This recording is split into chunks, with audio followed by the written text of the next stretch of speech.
Kang Joo-hyuk was one of South Korea's biggest celebrities, but after an incident he fell into poverty and locked himself in a dark basement afraid to socialize. Kang thought his life was ruined until he received an unexpected delivery. Thanks to an unidentified cell phone, he now receives calls from the future. The story is about our main character named Kang Joo-hyuk. His success began in childhood as a child actor. His first award was at the age of 11. From a very early age, the protagonist knew popularity and fame. He continued in the industry and tried to escape the image of a child actor. People commented a lot about his talent on the internet, and the press praised him. As a teenager, he acted in many successful soap operas. His films accumulated more than 10 million viewers. With so much talent, the protagonist also did several shows and the public always followed him. The paparazzi did not leave his side. He also opened a famous franchise. This is Kang's successful trajectory. For 13 years since his debut, he has maintained the position of South Korea's main star, but it all ended one day when he finally managed to inaugurate his franchise. A girl approached and asked to take a picture.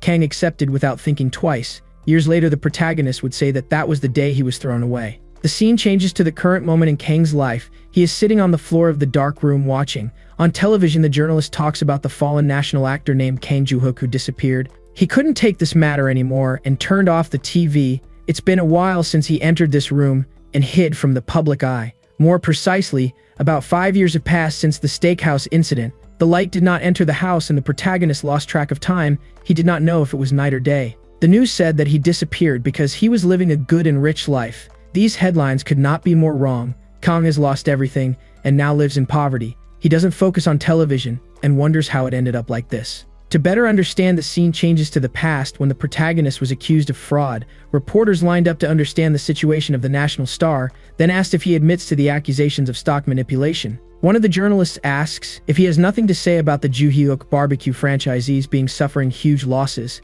Kang is bothered by those questions, but the journalist insists on saying that small business owners who struggle to survive every day are at a loss because of him. The protagonist shouted that he was not involved in this matter. After that day, the press published several headlines with Kang's face. Some articles said that he plummeted hundreds of billions in market capitalization. Others said he was caught using narcotics. At this moment, the protagonist reads a headline about his own public trial of some scandalous cases. This time there were no charges that included manipulation and gambling. He realizes that it was no use being acquitted because people still believe that he did all these things. Suddenly, a noise at the door catches his attention. The person on the other end yells that it's delivery. It's strange because Kang doesn't remember ordering anything, so he thinks it might be a trap by the reporters. Just thinking about it makes the boy scared. He decides to wait a little until the delivery man leaves. When everything is silent, Kang opens a crack in the door and takes the box. He locks the door again and breathes a sigh of relief. In the package there was a message that said he was going to sell his future. The protagonist looks around the package and realizes that there is no sender. He opened the box even though he was suspicious and ended up finding a cell phone. At first he thought it was a camera, but looking better he noticed that it was just an old and used phone. Suddenly the cell phone starts to make a noise. Kang doesn't recognize the number that is calling and answers anyway. On the other end of the line, a voice asks if he is afraid to go out on the street because his life is ruined. From now on he has no reason to worry. The protagonist hangs up the call before the voice finishes speaking. He thinks this is just a voice phishing that is going too far. Phishing is basically an attempt to defraud his cards and important documents. Kang throws his cell phone on the couch, thinking that someone just wants to steal it, and goes back to watching TV. The presenter welcomes guest Cha Sung-bin. The protagonist quickly recognizes the guy from the FEM photos.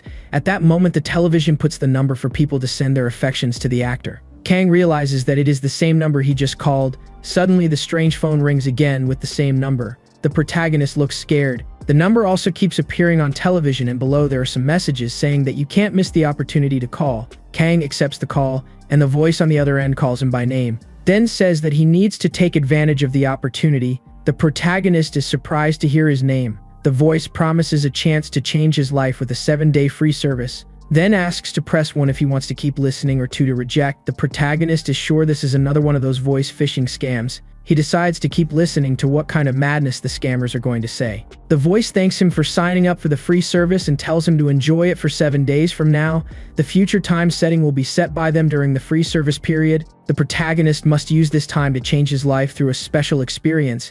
Kang does not understand where this will lead. The voice asks him to select the keyword of the item he wants to hear. Then 3 different times appear. The protagonist is sure it's a scam, but wants to see how far these stupid people will go, so he chooses the time of 6 a.m. The The voice says that at 6 o'clock, the actor Cha Sung-bin will pass away in a mysterious traffic accident. The police initially considered it to be an ordinary accident, but then found a farewell note and the case was closed. The protagonist is frozen and asks if Sung would really have the courage to do this with his own life. The actor has skyrocketed popularity on the last day. There is no reason to do this. The protagonist thinks this information is completely crazy. He puts his cell phone on silent and says he won't pay attention. The phone falls under the couch. Kang puts the curry to heat up for 3 minutes and wonders how an actor like him can end such a miserable life. There is still a little of his fortune left, but the protagonist is sure it will be over when the money is gone. 3 minutes later, the curry is ready and Kang picks up the dish. A flashback invades his head and he remembers a girl. She was worried about the fraud news that had come out, so she asked if Kang had done it. He never answered. Now he wonders if it would have made a difference to answer. He thinks the girl would continue to believe the news. Kang feels like crying when he remembers her. He immediately wonders if he could monetize if he cried on YouTube saying it was the cry of a lost celebrity. The next day arrives. Kang sleeps comfortably on the couch when the news reports a very sad news about an incident that occurred this morning around 6 o'clock. The protagonist wakes up to the noise of the TV and turns to the other side trying to sleep again. The news says that unfortunately the victim was the actor Cha Sung-bin. The accident was fatal. Kang jumps off the couch. The reporter says that the police initially judged it as an accident, but they found a farewell note left by the actor. There are rumors that Cha Sung was not well lately and preferred to put an end to the suffering. The woman shows the accident site and says that the professionals have already taken care of the body. Kang can't get the call out of his head. He runs to the computer and searches for the name of Cha Sung-bin. The latest news is of his accident. Kang yells that it can't be. Suddenly a noise is heard in the room. He looks back and realizes that it was the cell phone that put it on silent. It seems that that voice phishing really is willing to sell the future. The noise gets louder and louder and the protagonist starts looking for the cell phone. He rummages through everything and finally remembers to look under the couch. The number is the same. The protagonist is afraid of what he will hear. Even so, he answers the call. The voice says he has 6 days left of the free service period and repeats the same information. Kang presses the number 1 and the voice gives 2 time options. The protagonist begins to tremble, realizing that it is the same pattern as yesterday. He selected 8:20 in the morning. The voice asks if Kang found the actor's ending horrible and says that this is nothing compared to the ending that the protagonist will have. His death will be much more miserable. The news will talk about the end of the coup actor. The voice adds that he will end up alone with a rope around his neck in the bathroom of the apartment. But for now, the boy should not worry because they will change his future. So 8:20 today will be his first step towards a reversal of fortune. Kang looks at the crack in the door and then looks at the clock. Sweat drips from his face, realizing that it is already 8:20. After that, the call ends. The protagonist tries to call the same number, but is informed that the phone he is trying to call has been disconnected by the person on the other end of the line. Kang uses the computer this time to search for the call number, but no results were found. He starts to think that this is not just a voice phishing scam. The guy is completely desperate, but tries to convince himself that this is not about predicting the future or anything like that. So he should not think too much. The best thing to do in this case is to wait to find out on the next call if it is a scam or not. A few hours later, the protagonist was still waiting for the next call, but it was already 6:23 p.m. and nothing happened. Suddenly, the number rings. The protagonist answers quickly, and the voice says that there are 5 days left of his free service, then asks him to choose a time from the alternatives. Kang chose 7:30 at night because it was closer. This time the prediction is about football, a game between Milan and Benetton. Everyone expects Milan to win, but the player Alonso will receive a red card and a penalty, contrary to the expectations of the fans who did not expect Benetton to win. After this information, the call ends. The protagonist researches about the Milan team on the computer and remembers that the last time he saw him, he was in Serie A. The result of the survey shows that the game is scheduled for tomorrow. The next day, the TV broadcasts scenes from the Interfinale Stadium, where the match between Milan and Benetton is about to start. The fans are excited for the easy victory of Milan. It is an important game because it can decide a place in the Champions League. The protagonist sits in front of the TV to watch, but he was so sleepy that he could not resist a nap. Suddenly, the referee shouts that Onzo is sent off. Kang soon wakes up with the noise. The referee takes the red card and shows it to the player. The protagonist realizes that the third call was also right. The commentator says that this turnaround is surprising. Milan went through difficulties in the second half and ended up suffering a penalty kick. The game ends with a 1-0 victory for Benetton. Kang feels like he's going crazy. This score wasn't something easy to imagine. Now that voice phishing seems real. The phone rings once again. The voice says that he has 4 days left of the free service, and again asks him to choose a time from the alternatives. Kang chose the earliest, 2:30 in the morning. The voice says that the final confrontation between Vanny and Tottenham will take place. This time it is Premier League. The protagonist wastes no time and starts to prepare the sweaters. The voice informs that everyone is confident that Tottenham will win. Kang takes the last remaining money. Finally, the voice fishing reveals that Vanny will score the goal of the victory in the 38th minute of the second half, then wishes him good luck. Kang runs down the stairs of the building and arrives outside. He still feels a little afraid to walk the streets, but he needs to make sure that the prediction is right. He feels that this is the chance of his life. The protagonist disguised himself by wearing a cap and baggy clothes, but he couldn't hide his fear of being recognized and looked scared at passersby. Suddenly, a couple looks at him and asks if he's not that actor who used narcotics. Some students heard this and approached the protagonist. In a matter of seconds, Kang was surrounded and passersby started taking pictures. He has a terrible memory of the past, from when he was accused of being a scammer. The protagonist covers his ears and screams to himself that this is not real. The couple from before wonders if the boy is okay. It turns out that all this was nothing more than Kang's imagination. He was not recognized by anyone. The traumatic event was still present in his thoughts. He realizes that he needs to act right before he has these hallucinations again. The protagonist runs towards the first convenience store he sees open and enters. He arrives tired from running around and checks if there are customers in the place. The attendant is scared, thinking it's a robbery, but Kang says he wants to place a sports bet. He's betting everything that's left of his fortune. Approximately 900,000 won. The attendant looks incredulous. Kang trembles, thinking that he was recognized, but in fact the guy thought that the main character was a newbie in the lottery business, so he warns that he can only buy up to 100,000 won per store. The man points to the marking label and says that the boy can fill it out. Kang obeys. The attendant says that it is not good to bet as much as a beginner because he may regret it later. The protagonist agrees and reminds that to place the bet he has to guess the result of at least 2 games, but he only knows the result of Tottenham and Vanny. The next games in the sequence are Huddersfield and Wolverhampton. The protagonist wanted to bet the 900,000 won, but for that he will have to place bets of 30,000 3 times, in 10 different stores. Kang feels confident and says that he will definitely do it. The clerk watches from afar, worried. The protagonist finishes filling out the tag and thanks the man for his good work. He leaves the store and runs to his next goal. As Kang feels a little more comfortable among passersby, he visits several shops to place bets. Hours later, Kang returns home, so tired that he falls on the couch. He placed bets for 2 games. The first is already sure that he is right because of the connection. If all goes well, the protagonist calculates that he will win 5 million won. The next day arrives. Kang wakes up and the first thing he remembers is to check the results. The computer shows Vanny's victory. Now it remains to be seen if Huddersfield won too. Huddersfield beat Wolverhampton, even with the low chances. Just as the protagonist thought, at that moment Kang multiplies the chances of Huddersfield and Vanny's victory, then multiply by the amount of the bet. The protagonist falls back with the result. He expected him to win 2.5 million, but actually won 12 million.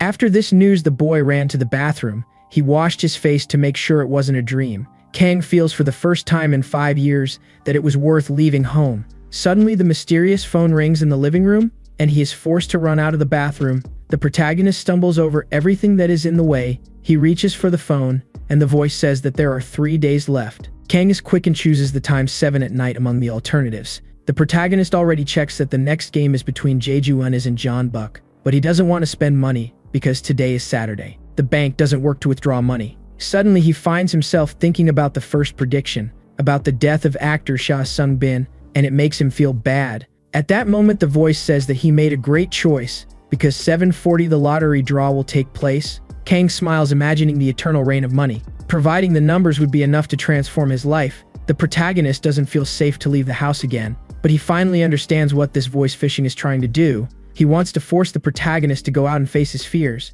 Thinking of which, Kang runs out of the apartment. He calls the first taxi he finds and gets in. The voice asks the boy to go to the lottery store in Yongin, then buy 5 lottery tickets. He obeyed and passed the location to the driver. There is just over 1 hour left for the draw. Kang was in a hurry, because it takes about 40 to 50 minutes to get to Yongin. While he is doing nothing, he decides to search for the lottery prize. Simply, the boy is faced with 2.5 billion. Kang widens his eyes, scared by the amount of number, and yells at the driver to hurry. He even promises to pay the fine. The man obeys and they arrive at the destination quickly. Kang hands over the money and tells him to keep the change. The driver is about to say something when the main character leaves the car. The boy runs towards the lottery that the voice fishing spoke. He finally finds it and stops for a while to catch his breath. Now all that remains is to buy the ticket. He walks towards the entrance when he sees a man leaving with some tickets in his hand. At that moment, it is 7:38. Kang knows that his fortune may be in the hand of that guy, so he decides he has to get it before the man realizes it. The protagonist starts the chase when he recognizes another man,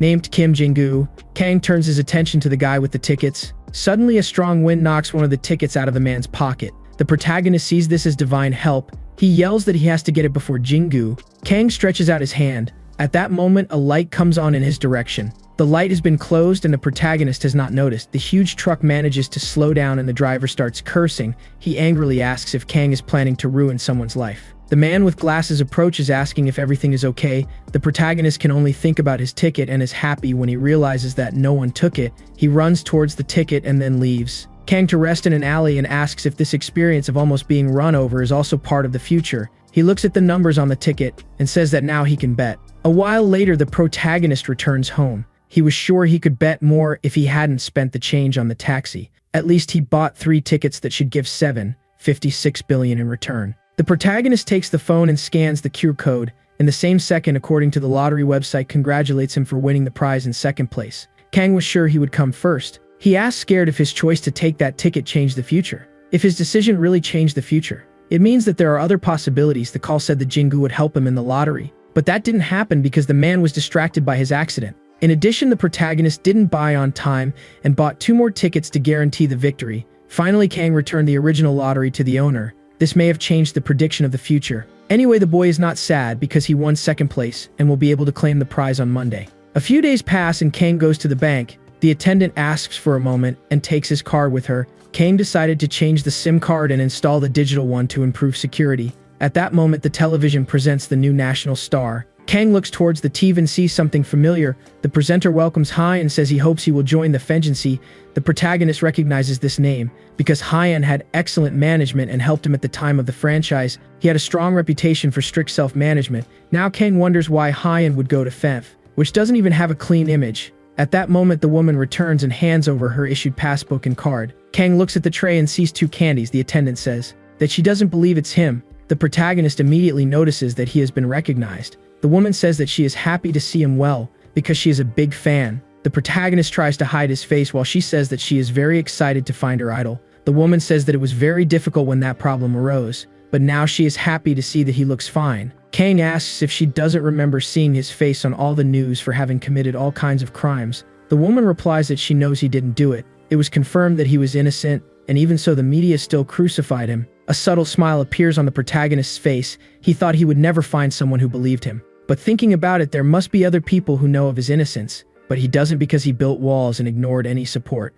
Kang thought that when he looked at the gentle face of that attendant. He thanks him for everything and starts to leave the bank. The woman also says goodbye, saying that she hopes to see him again on the screen. As soon as the protagonist arrives outside, he checks how much money he has. A week ago, his entire fortune was 980,000 won. Now he has 98 million won. The protagonist had an idea after he received those kind sweets from the attendant. So he says he already knows what the next choice is. Kang straightens his hat and looks ahead. Several screens announce Hyan's national transfer. The whole entertainment market is agitated to buy him, but everyone thinks that the transfer to Fenf is a done deal. The protagonist checks the Fenf Entertainment stock price where Hyan is going and realizes that they are fine. People are looking forward to Han's transfer. Kang hears passersby talking about Shin Yora and Hyun being in the same company. They say that they have already bought Fenf shares today. It seems that FNF's market capitalization has skyrocketed to 75 billion won. Thanks to the new hire, the protagonist is sure that Fenf is the right bet at the moment, but his choice is another. Kang presses a button on the screen and a message says that the transaction has been completed. This message has been repeated many times because the protagonist has made several purchases. He has bought shares in FNF's biggest rival, called Big Z Entertainment. The scene changes to a little later in the beauty salon. The girls who are taking care of their hair notice a familiar person. One of them comments that this guy looks like the actor Kang. The haircut is finished, and the protagonist looks in the mirror. He goes back to his previous appearance. The receptionist says that the total is 15,000 won and Kang hands over the card to pay. The television continues to follow in real time the transfer of the actor who has been stirring the internet all day. They give the most unexpected news possible. At the last second, Hyan unexpectedly chose the Big Z company instead of ENF, causing a significant drop in stock prices. Everyone expected Hyan to be hired by FENF, but suddenly the situation has reversed, and now some of the small investors are expected to suffer losses. The receptionist says that the guy who bought big shares of Bigsy must have hit the jackpot. On Monday, the protagonist received the call from the voice phishing. That's when he learned that Hyun would choose Bigsy, so without thinking twice, Kang bought as many shares as he could from the company. Now the remaining period of the free service expires in one day. The protagonist realizes that he only has one chance. This means that he needs to ensure that the last information will change his life. The protagonist returns home and rests. That day, the phone rings for the last time. The boy answers without wasting time. The voice asks him to select the time. Kang does this and the voice passes on the information. He screams in surprise, asking if it is really an accident. On the other end of the line, no one answers. The protagonist questions if everything will end like this. He holds his head, asking how he is going to use this last information. All he knows is about an accident. He asks if he was supposed to go save them, but no one answers. Kang lies on the couch saying that he is going to sleep because this accident has nothing to do in. By him was 11:50 at night. The scene changes to bus 4450 leaving Myejeom station. A very drunk man named Sijin enters the bus complaining about being ignored. The voice phishing prediction showed that, because of Sijin's interference with the driver, the bus collided with a truck, resulting in the immediate death of 2 passengers and 5 others seriously injured. At that moment, the driver asks everyone to take their seats. Suddenly, a hand knocks on the bus door. The man opens the door and the protagonist gets in. He catches his breath and goes to the last seats of the bus. Currently, there are 7 passengers. He is not sure which of the 2 men is Sejin and decides to sit nearby in case something happens. The trip remains initially calm when suddenly the driver needs to slow down and Sejin ends up waking up. He yells at the man to drive properly. The driver apologizes and the guy doesn't calm down. He starts insulting everyone. Now the protagonist finds out who Sejin is. The man gets up and goes towards the driver, who asks Sejin to calm down and go back to his seat because it is too dangerous to stand on the bus. Kang thinks if it is not better to let this unpleasant guy simply pass away. At that moment, a female voice tries to calm down her Sanchi daughter, saying that everything will be fine. The protagonist realizes that he cannot stand still. At that moment, Sejin tries to interfere with the driver's direction. A physical fight intensifies between the two. The driver keeps saying that the guy shouldn't touch him because it could make him lose control of the bus. The next moment, the truck appears. The protagonist remembers that 2 passengers are unfortunately going to pass away. He fears that one of the people is the mother of the baby, then decides that he needs to intervene. Kang pushes Sejin away and yells at the driver to stop. The man obeys and an accident almost happens. The truck continues on its way without colliding with the bus. The protagonist realizes that he was just fine. The guy on the ground starts asking why he hit him. Kang just tells the driver that he is going to hand over Sejin to the police and asks to wait a while. The man agreed. Suddenly, Sejin grabs him by the collar. Kang soon creates a strategy to get out of this situation. He pretends that he is Sejin's longtime friend and says that he is very happy to meet him again. The drunk has no idea who the protagonist is, but Kang hugs him and says that it is good to meet the respected Sejin. The drunk man was unable to control his anger due to a sense of helplessness he felt. He cries as he is comforted by Kang. The protagonist leaves the bus with the drunk guy as if they were great friends. The next moment, he puts his foot halfway for Sejin to stumble and fall. The guy starts cursing, but Kang leaves him behind and keeps walking. He doesn't understand why the last call was to save someone. It definitely wouldn't change his life. Suddenly, the protagonist's thoughts are interrupted by a call. He didn't expect the voice phishing to contact him again. On the other side, the voice says that the conditions for a paid service have just been met, so he can be the owner of the paid service in 3 days. For this, it is necessary that he comes to the designated destination at 3 in the morning. The protagonist is confused and asks what paid service he is talking about. The voice repeats that to become the owner of the paid service, it is necessary to go to the designated destination at 3 in the morning. Finally, the voice demands that the protagonist prepare 10 million won before his visit. Kang thinks that the person on the other side is waiting for a fee for the information. At that moment, the protagonist feels that all his steps are being seen. After all, the request for 10 million was set for the day he can withdraw money from the bank. In addition, the new call happened after the resolution of the bus incident. The protagonist is sure that someone is watching him from some point of view. 3 days pass. At midnight, the protagonist receives a new package. The voice had asked him to take an umbrella. Kang feels that these guys are playing with him. The guy opens the package and finds a car key accompanied by a note with the location of the destination. In the end, he is asking him not to forget to take the 10 million. Kang leaves the building and finds a white car waiting for him. The boy gets excited and wonders who these men are. It seems that they have a lot of money. Before entering, the protagonist deposited the money they asked. The location was already marked on the car's GPS. So, Kang just selected the information that had already been placed. He says that he will finally discover the face hidden behind that mask, the true identity of whoever is behind the voice phishing. The protagonist accelerates the car towards the destination. Halfway through, a torrential rain begins to fall. The dashboard of the car warns that there are 3 minutes left to the destination. The protagonist is surprised and asks if there is anything in the middle of this nothingness. The GPS stops, and the notification warns that he has arrived at the designated destination. Kang looks curiously at the shed located in the middle of nowhere. He runs in the rain while cursing the voice pishing. The boy enters the apparently abandoned shed and follows the light. He ends up tripping over some things along the way and gets angry,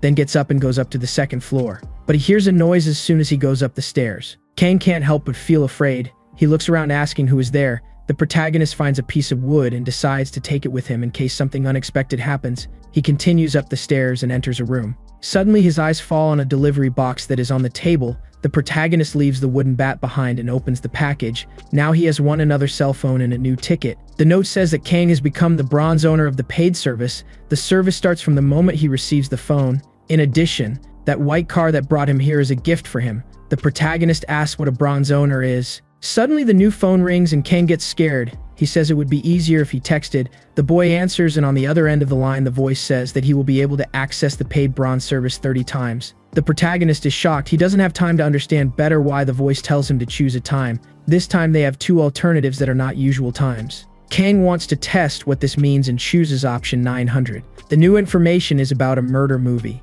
Even though the production budget is low, the director of the film will attract more than 900,000 spectators. The protagonist understands this information, as if he wanted him to go back to being an actor. Going back to that crazy film industry is something that never crossed his mind. Suddenly the windows of the warehouse break and the glass flies everywhere. Kang fears that it is an attack and returns home. The next day he returns to the shed and finds nothing else there. It's as if it never existed. Kang looks scared, questioning how the shed he entered yesterday disappeared. On that day the protagonist hoped to reveal the true identity of the voice, but he couldn't. He found a restaurant near the city to rest his head. On television the journalist talks about the Seongshine company, which revealed the effectiveness of its substance against terminal illnesses, and since then the stock price has risen. Thanks to voice phishing, the protagonist bought some shares, currently valued at 600 million. Kang simply skipped the information about the murder movie. He searched the internet if pre-production has already started, but he doesn't find anyone talking about the movie. Kang feels that even after 5 years, he is still not safe to return to acting. That's why he needs to find a person. At that moment, the waitress delivers her order. The person the protagonist was waiting for was her first manager, Koo Min-jae. Seems extremely annoyed that the protagonist has been missing for 5 years, and suddenly appears asking for help to take a look at the film industry. Chu crosses his arms, saying that he is no longer his manager. Kang defends himself by saying that he was not in a situation where he could contact him. Chu replies that he stood by him. Even when everyone turned their backs, it was 13 years of friendship. But the protagonist simply left without remembering him. Kang refers to Chu as his brother and says that's why he came to him. Chu was the first person he decided to meet after 5 years, as well as the first time they met 18 years ago. Chu has a flashback to that event, but he is still very angry and yells at the protagonist to stop this acting. Chu says that Kang only thinks about himself. The protagonist asks if he won't help. The manager devours all the dishes on the table and says he has nothing to help with. Everyone knows that there is nothing to gain from the movie Chuxel. Kang asks if the friend checked it out. Chu replies yes and learned that it was ruined. There are rumors that the project was cursed or something. As a result, all the investors fled. These rumors began to circulate after that supporting actor named Sung Bin passed away. He would be part of the cast. After the scandals, the director did nothing but drown himself in alcohol. The manager adds that the director is Sejin. His name came out in the media a few days ago because he caused a commotion on a bus and ended up in a detention center. The protagonist is incredulous when he realizes that almost all the information he received is linked to the movie Chuxal. Chu asks if he is planning to return to the screen. Kang replies no. This time he only thinks about trying to invest. Chu asks if he drank. Everyone knows that even for a small film the cost of B-level production is high. Kang asks what the production company is. The scene changes to a little later. The protagonist arrives at the production company he has known for a long time. He enters and finds the president, named Ki-rong. The man is not very happy with the invasion of his production company. A few minutes later they both sit down to talk and the director says he knows the protagonist has gone bankrupt, then questions if he is preparing for a comeback. Kang replies that he stopped it. Ryan yells that he doesn't believe he is wasting an 18-year career. The man confesses that he regretted turning his back on him. The protagonist says that he must prove that he is sorry and show the script of the movie Chuxal. Ryan asks how he knows this. A silence hangs over the two. The president assumes that he is thinking of returning to the screen, then delivers the script as the boy requested. Kang flips through the pages in complete silence. Ryan asks what he thought. He remembers that the protagonist has always had a good eye for projects and expects a positive response. Kang liked the script so much that if he were still an actor, he would definitely apply to film without hesitation. The only problem with the project is that it was written by a drunken garbage. The film should have a serious and determined director. It is impossible for hundreds of employees to get together to work with such a director, and in the end the film reaches 9 million viewers. This time voice phishing gave him a big job. The protagonist asks if the president is close to Sejin, and he answers yes, since college, but the director seems to be going through big problems. The man says that he tried to help his friend by buying a decent script and giving it to him, but things went wrong again. Kang yells asking what he did. The president gets scared and the protagonist asks if he bought this script. The guy confirms that he did, and Kang questions if it wasn't Sejin who wrote it. The president says that it was actually written by someone else. The phishing information was that if the director filmed the movie that wrote the script, 9 million people would watch it, so the protagonist comes to the conclusion that the 800,000 he heard was if Sejin filmed it, resulting in a total failure. Kang soon asks how much profit a production company makes today. The president counts on his fingers and says approximately 20 billion. He asks why Kang is so interested. The protagonist hopes that the total revenue will be 100 billion if the production company's share is so large. But for that he would have to invest 5 billion in advance. The president says that this subject makes him depressed and asks to talk about something else. The man intends to order his favorite dish. Meanwhile, the protagonist is thinking of an actor who can make the investment. Maybe everything will work out if he finds the original writer of the script and gets him to film directly. It's a guaranteed audience of 9 million people. Kang quickly has an idea. He calls President Ryan and asks if there is a possibility of restarting the production of the film if he hires a good actor. The president is surprised by the question. He asks if he has anyone in mind. Kang replies that he is thinking of actor Jung-hoon. If he is hired, it is the guarantee of 10 million tickets sold. Jung-hoon is a standout actor that no one could have imagined. He is not just any major actor. Jung is the greatest actor in the industry. The scene changes to Jung arriving at a hotel. He is greeted by an employee of the place who apologizes for keeping him waiting. The man says he would have come faster if he knew it was him. Jung replies that it is no problem. Suddenly his phone rings and he walks away to answer. The actor is surprised to see the protagonist's name on the call. Jung and Kang have competed several times for the Best Actor award at the Golden Film Festival. The protagonist won them all. The scene changes to a bar. Jung is drinking with his friends. He remembers that until 5 years ago he was in Kang's shadow. 4 of those people who were drinking with Jung followed the protagonist, but abandoned him when the scandal arose and started to accompany Jung. The actor is excited to see the protagonist's face when he meets his old friends here. He even asks for a toast. The traitors toasted. A girl in a black suit named Jinju refused to toast and doesn't know why she was invited. Jung said he had something urgent to talk about, but so far he just drank. At that moment the door opens and Jung shouts that he is here. The 4 traitors are surprised by the appearance of the protagonist. Jinju also looks impressed. Jung feels that he got what he wanted. Kang understands why the actor wanted to set up a meeting so urgently. He thinks that Jung has not changed anything, but this is even better. The protagonist looks at his former friends and realizes that they are embarrassed. The woman in the white t-shirt lies, saying that she did not contact him because she was too busy abroad. Kyung says that everyone here has been very busy. Kwak says that he forgot to pay a visit and apologizes for that. The protagonist replies that it is understandable to be busy for 5 years. Suddenly he raises his hand to the table. Kwak thinks he will be beaten, but in fact Kang just wanted to get the bottle of drink. Jinju says that she tried to contact him several times and he avoided her. The protagonist drinks silently. The girl asks if the articles at that time were all true. Kang takes a deep breath and calls the girl by name, then asks if she saw the article saying that it wasn't him. Jinju replies that he shouldn't know that through an article. She wanted to hear it directly from him. Jung is happy thinking that the protagonist will be humiliating. He mentally talks that he made a great choice inviting Jinju. The protagonist looks at Jinju and has a flashback to when she went to him to find out about the headlines that came out. Jinju wanted him to deny the accusations, but the protagonist never answered her. At that moment he asks if she really wants to know. Jinju replies that it is important for her to hear an explanation. Kang says that she does not trust him. He is sure that the girl wants him to convince her that it did not happen. Jinju says that it is not that, she just hoped that he would be faithful to the people who were on his side. Kang replies that this is ridiculous, then picks up a grape and tells her to stop worrying about others. Jinju yells at him, and Kyung interferes. He asks the girl to calm down, because it seems that Kang came here to talk to Jung. Kwak calls his companion to leave the place. Kyung also takes Jinju outside. Jinju looks at the protagonist angrily for not explaining himself. Even after 5 years, Kang treated the girl that way because he didn't want her to be by his side. In fact, he just wants to protect her. Jung and Kang are finally alone. Jung asks what he wanted to say. The protagonist is direct and says that he wanted to call him for a movie. The actor screams in surprise. then bursts into laughter like a madman and questions if the protagonist doesn't know his place. Jung calls him a failed loser who can't even be sold in a second-hand market. Kang doesn't think about returning those insults. He just asks if the actor wants to listen. Jung shows his middle finger while shouting, asking if he just came to talk this nonsense. The totally out-of-control guy approaches the protagonist and says that they are on different levels now. So if Kang needs help in the future, he can join his fan club. After saying this, the actor begins to leave the place, feeling that he humiliated his opponent. The protagonist finally breaks the silence and calmly says that when Gwang's film was cancelled, he bought the director a drink and the man got a little drunk. That day, Gwang showed a beautiful photo. Jung stops walking when he hears this. Then the protagonist says that the photo he saw on Gwang's cell phone was of Jung's beautiful face. Suddenly, the actor screams desperately, saying that it was just a casual drinking session. Kang replies that he knows, but asks if the guy really thinks that reporter Park will believe this. Jung paralyzes. The protagonist remembers that reporter Park was responsible for his ruin. The truth is that Kang didn't plan to find out about that photo. He just invited director Gwang to drink without ulterior motives, and the guy ended up talking too much.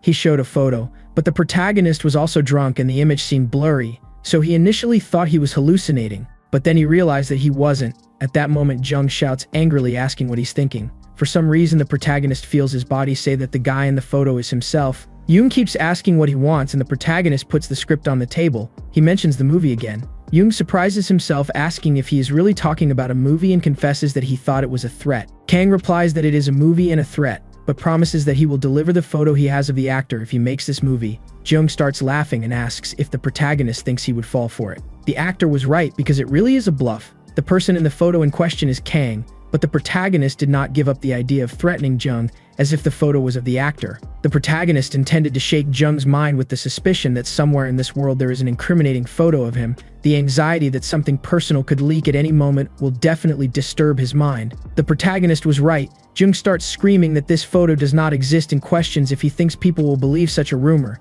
Kang uses his second strategy to convince Jung. He says that he is sure everyone will believe it. In the world of the industry, no one cares about anyone. They are hungry hyenas waiting for the national star to make a mistake, so it will not be difficult to convince them about the photo. Deep down, Jung knows that he can end up like Kang at any moment. The protagonist coldly asks if he wants to live like a failure too. This was the third step that Kang thought of to convince Jung. His strategy now was to cause fear. The protagonist gives 3 days for the actor to decide what he will do. The photo will be displayed. If he does not accept the offer, Kang adds that he will remember. Post in the fan club. After saying that he leaves, Jung holds his head, not knowing what to do. In front of him is the script left by the protagonist. Jung takes a look when suddenly Kang comes back. The guy gets scared and asks what the hell he wants. The protagonist replies that he is sure the actor will like the movie because he is good at choosing projects. Jung refers to him as a crazy guy. Kang leaves the place after having fulfilled all the steps to convince the actor. It was a little tiring at first, but he thinks it will be worth it. At that moment, the phone rings. This time the voice gives 4 alternatives and none of them is time.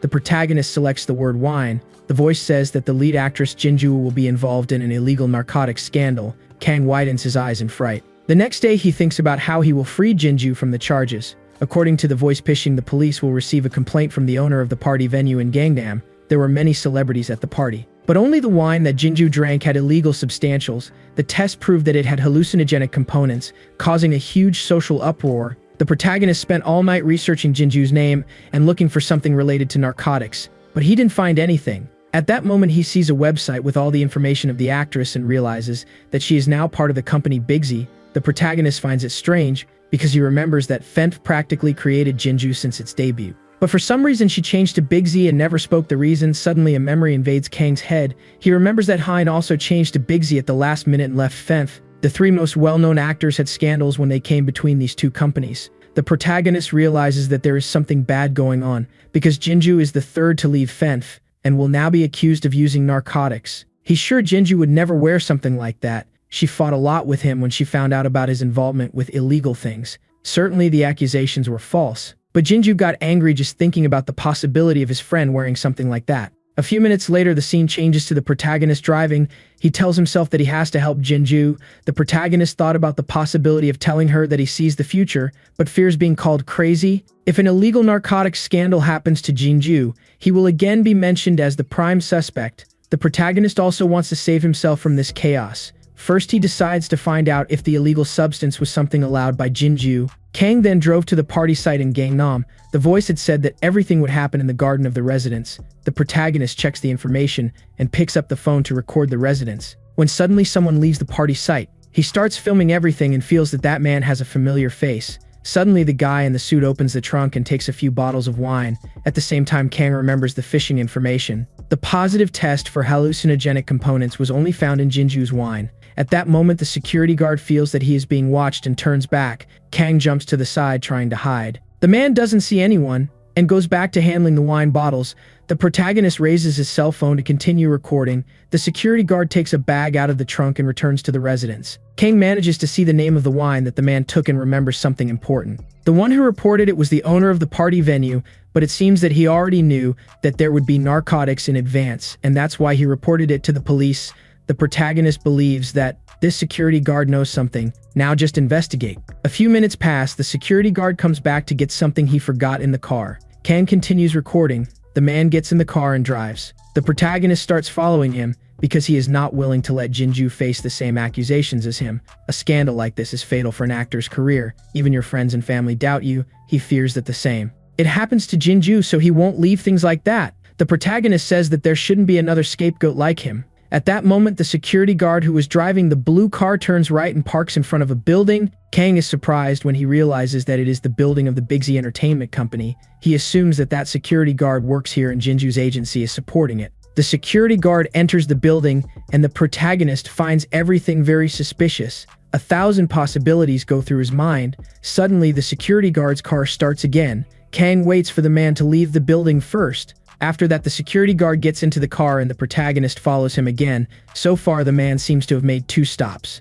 One in a convenience store and the other in a journalistic company. Both must be related to the incident with Jinju. The problem now is the time that the incident will happen. The voice did not report the exact time. So the protagonist is concerned with securing evidence. It will be problematic if everything happens and there is no evidence against Bigsy. Suddenly, the security guard's car stops in front of a new building. This time it's from the FINF agency. The protagonist is confused. It's as if the security guard is betraying his company. At that moment, the man gets out of the car and looks around to confirm that no one saw him. The FINF guards line up to receiving it. The protagonist realizes that guy is someone more important than a simple security guard. He gets distracted looking at the scene when suddenly someone knocks on the car window. Kang looks scared and the FINF guard warns that he can't park here. Kang apologizes and accelerates the car. Now he is sure that FINF and Bigsy are connected. A little later that day, the scene changes to Jung's house. He can't forget the threat he suffered and has read the script thousands of times. The protagonist's words about choosing the projects well echo in his head. Jung knows he can't underestimate it. The script on the table is full of markings. It looks like the guy is going to accept the offer. Night comes and the protagonist continues on his goal. He calls manager Chu and asks if he recognizes any of these photos. The manager says yes. That man is not a security guard. His name is Jo Sungmin. He is now the leader of Bigsy's PR team and seems to be quite influential there. The protagonist tells the manager to put the food aside and pay attention. The man yells that he is not his servant to take orders. Kang just replies that he will need him tonight. The manager tries to find out more details when the call ends. The protagonist is in a hurry because he knows that there is something wrong. Cha Sung was the first to leave FANF and go to Bigsy. After that, he got into a car accident and left a farewell letter. Then actor Hyun was negotiating with ENF agency backstage and chose Bigsy at the last minute. Now Jinju switched to FANF after 10 years and announced his transfer to Bigsy. It was because of the actor's departure that FNF's stock price plummeted. The protagonist thinks that the most likely now is someone is using Jinju to harm the competitor and get a rebound, just like they did with him 5 years ago. But now it's different because the protagonist already knows how the industry works. And it has the most important help of all, the phone that reveals the future. Kang drives back home. Suddenly the phone rings. The protagonist answers Jung's call and asks if he has already made up his mind. Jung replies that he wants to make a deal. Kang realizes that the guy is freaking out because of the photos, but the actor says he knows he has something he wants, and that's why he dragged him to this movie. Kang gets out of the car while saying that he has already made it clear what his goal was. Jung thinks he is lying and tries to make a deal. He will pass on the information that Kang wants in exchange for the photos. The protagonist asks what information he has. Jung replies that he knows who ruined his career. Kang gives the address of his house and tells the actor to meet him tomorrow morning. Jung is afraid of go and be an ambush, then suggests a coffee shop or something. The protagonist asks if he really wants to be seen going out with a failed loser. Jung values his own image a lot and Kang knew it. He arranged to meet at his house and hung up the call. The next day arrives. Jung arrives at Kang's address in disguise. Afraid of being recognized, he finds the place too unkempt for a nationally famous former actor to live in. Anyway, the guy goes up the stairs to Kang's door. He thought it couldn't get worse. But when the protagonist opened the door, Jung was sure that the interior was worse. Kang didn't have the slightest desire to clean the only room he lives in to receive the visit. The food packages are scattered all over the floor. Drink cans and even clothes are thrown. Jung thought the protagonist was going through difficulties, but he didn't imagine there were so many. The actor tries to walk around the room without stepping on that garbage. The protagonist told him to sit on the couch. But the cloth that covers the couch is already full of fungi. The actor takes off the cloth. He asks if the protagonist really lived here for 5 years. Kang says that now he understands the problem of false accusations. The actor will probably live the same situation when the photo leaks. Jung starts shaking just thinking about it and asks if the protagonist will want to close the deal. Kang pretends that he doesn't understand what he means. The actor gets angry and yells that it doesn't make sense for the protagonist to hand over the photo. If he makes the movie, it's an extremely strange condition. Jung adds that he hopes he doesn't release this photo. He feels that the protagonist is doing it for revenge, so the actor says that he will give information about who ruined Kang's career in exchange for the photo. The protagonist is direct and says that he must sign the contract. The only way to prevent that photo from being published is to record the film. The scene changes to the Bigsy agency building. A man in glasses signs the content planning for the second half of the year. This guy is the CEO of Bigsy. His name is Chan Q. Next to him is that guy named Sungmin that the protagonist had previously followed. He warns the CEO that the preparations for the actress's party are almost complete. Jinju joins the conversation. She finds it embarrassing to have a party to celebrate her 11 years as an actress. CEO Chan says that it is also a company event. Jinju says that it would be better to simply buy a cake at the nearby bakery and celebrate only among them. Chan replies that they need to show that Jinju has surpassed F. This will also attract more people to Bigsy, guaranteeing extra motivation for the team. Jinju laughs and asks if she is just a poster girl for Bigsy. The actress accuses the CEO of using this party as an excuse. Chan replies that it is not quite like that. He just wants to celebrate the first year of the actress's new jump. Jinju moves his face back with his hand and shouts that it is more likely that new investors will tear up the contracts. Sungmin chimes in and says that he thinks the idea of the party is great. That man was planning to sink Jinju and Bigsy into a single scandal. Meanwhile, at the protagonist's house, Jung asks if the only chance he has to prevent the photo from coming out is to shoot this movie. Kang asks if the guys read the script. The movie is good and Jung is a good actor. The protagonist reveals that he thought of other actors for the position, but the one who best manages to bring out the essence of checkmate is him. Jung is surprised. The protagonist adds that this is why the photo is non-negotiable. He needs Jung to be the actor of the film. In addition, he has a gift that he is sure will interest him. Jung feels that the protagonist is mocking his face. After all, he wants him to make a film without having any guarantees. Kang says he has something much bigger. He then warns Jung that it is better to urgently sell the shares he owns. The actor widened his eyes in disbelief, listening to the protagonist talk about the Sungshan pharmacy. He stutters, asking how Kang knows this. Jung questions how he knows about buying Sungshan shares. The protagonist takes the cell phone and shows that this news is already on all the panels. The guy looks at the comments and is in disbelief. He has no idea who spread this and tries to take the cell phone from Kang's hand. But the protagonist walks away and asks what is the problem with a celebrity buying some shares. Jung says that Sungshan is launching a very good drug, then asks if the protagonist is jealous of his business. Kang shows the bank account and asks if the guy really thinks he is jealous. The actor screams, surprised to see $1.5 billion in the protagonist's account. All this was thanks to the purchase of shares that Kang made in Sungshan. The guy asks how he does to have a return like this. The actor just doesn't understand how the protagonist can have so much money and still live in this dump. He asks if Kang is by any chance cosplaying as a beggar. The protagonist just replies that he is busy selling his shares. The actor looks closely and asks if he will actually sell the shares he bought from Sungchan. Kang replies that this afternoon a false problem with unwanted substances will arise in the company and destroy everything. At that moment he shows that he has sold everything. The actor wonders how an idiot can say something so seriously. The protagonist advises you to sell your shares quickly before it becomes useless. This was the information that Kang prepared to show that he can prevent the actor from getting hurt. Moreover, he asks Jung to make a reservation in the garden in Gangnam. The next day arrives. Chan receives a visit at the Bigsy agency's office. He reveals that he was surprised when they said that Jung wanted to talk to him, but he didn't know that in fact the one who would enter his office was the former actor Kang. The protagonist replies that he had to use Jung to contact the CEO directly. Kang also says that he was surprised by his recent bold investment. Hiring Jinju and Hyan is impressive. Chan agrees that he was bold and says that Bigsy wouldn't suit the protagonist during his prime. Kang notices the irony hidden in these kind words. It's subtly annoying. The CEO says he heard that Kang and Jinju were very close in the past. The protagonist replies that it seems that Chan has a lot of affection for the actress. The man says that he appreciates all the Big Z artists. The protagonist gets lost in his thoughts. He feels that Sungmin and that owner of the party venue are just pawns. There must be someone big behind them who wants to destroy Jinju's reputation, just like they did with him 5 years ago. But the protagonist also understands that he won't be able to figure it out on his own. The best thing to do is to approach someone trustworthy, but he's not sure if CEO Chan is that trustworthy person. The man asks him to get straight to the point and explain what he came here to do. Kang replies that he is curious as to why he took Jinju out of Fenf. The CEO hesitates to answer because he doesn't trust the protagonist either. Kang knows this and assumes that the man sees him as a failed thug trying to make a quick buck from some cheap gossip. Chan answers the question by saying that he brought Jinju because she is a strong girl,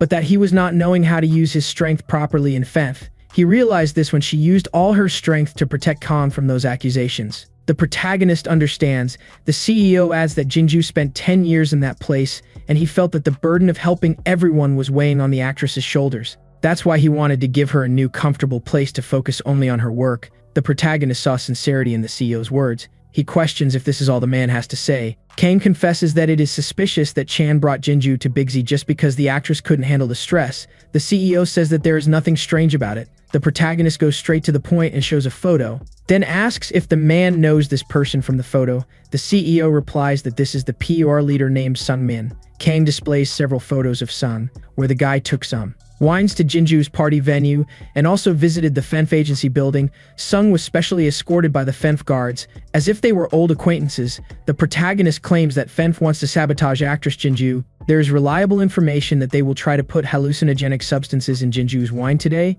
The CEO is desperate with the information and asks why the protagonist is only saying this now. The man asks for a minute to calm down, then asks how Kang intends to convince him that he is telling the truth. After all, he disappeared for 5 years and came back out of nowhere. The protagonist replies that the CEO doesn't need to believe him because he knows that Fenf is related to many scandals involving illegal things. In addition, recently Big Z have been recruiting big names. It is not unlikely that Fenf will be angry and try to sabotage the rival agency. If that happens, Big Z's stock will plummet. Chan realizes that the protagonist has studied each transfer meticulously. If he is right, Big Z will be ruined. At that moment, the CEO orders the secretary to call the party venue. The protagonist holds the man's hand and prevents him from talking to the secretary. Chan doesn't understand why the former actor is doing this. Kang says that he shouldn't interfere because this is an opportunity, a golden chance to discover the mastermind of the plan. The scene changes to later that night. The guests arrive at the party venue. The manager Ku was forced by the protagonist to attend the event. Suddenly, he receives a call and answers angrily.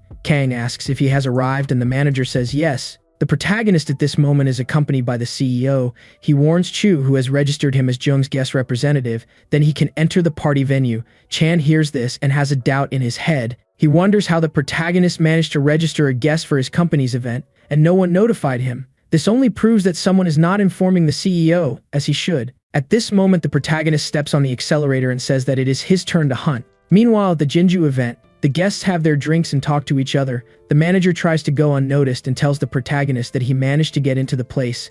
Now he wants to know what he should do. Kang asks his friend to look at the photo he sent and find the brand of that wine in the kitchen. The manager follows orders. He complains because there are many wines there and he doesn't know how to differentiate. The protagonist says he trusts him, but Chu says he can't find it because there is a whole collection. He checks the photos he sees several times and tries to find the wine. Suddenly, his eyes fall on a box near his feet where the same bag that appears in the photo is. He quickly tells the protagonist that he found it. Kang praises the good work and Chu asks what he should do now. Suddenly, a shadow appears behind him. A voice warns that this area is restricted for employees. Chu pretends not to understand and says that he is looking for the bathroom. The place is very complicated and he ended up getting lost. After saying this, the manager begins to leave the wine area. But at that moment, a man passes by him and catches his attention. The manager realizes that it is the leader Sungmin. Meanwhile, the protagonist is in the middle of a traffic jam. The hours are passing, and he realizes that it is getting late. If he continues like this, he will not arrive in time. At the arrive, there's only 1 block left to reach Gangnam. The protagonist has an idea and asks the CEO if his legs are strong. The man is confused by the question, and Kang says that at this distance it is better to run. Chan says he was thinking the same and takes off his seatbelt. The protagonist says to wait a little and asks for a favor. He begs the CEO to keep this a secret from Jinju. Chan gets out of the car and says that he knows he will not reveal the reason for making this request, but agrees not to tell the actress. After that, he starts running between the cars. The scene changes to the manager, who follows. Sungmin steps and informs the protagonist that the man has just entered the kitchen.